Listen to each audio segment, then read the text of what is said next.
নমস্কার বন্ধুরা, আমার রান্নাঘরে সবাইকে স্বাগত জানিয়ে আজ নিয়ে এসেছি সর্ষে পোস্ত চিংড়ি। প্রথমে আমি 2 টেবিল চামচ কালো সর্ষে, সাদা সর্ষে 1 টেবিল চামচ, 2 চামচ পোস্ত আর 4-5টা কাঁচা লঙ্কা নিয়েছি।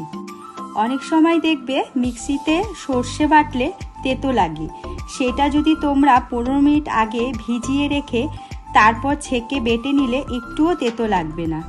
তারপর কড়াইতে পরিমাণ মতন সর্ষের তেল দিয়ে কালো জিরে ফোড়ন দিয়ে চিংড়ি মাছগুলোকে ভেজে নেব। অল্প ভাজা হয়ে গেলে বাটা মশলাগুলো দিয়ে দেব। হলুদ 1 চা চামচ, লঙ্কার গুঁড়ো, পরিমাণ মতো নুন দিয়ে ভালো করে নেড়ে চেড়ে ঢেকে দেবো।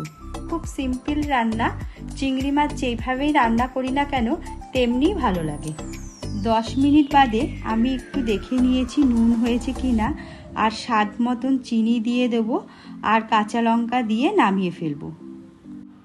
গরম গরম ভাতের সাথে পরিবেশন করে ফেলুন সর্ষে পোস্ত চিংড়ি।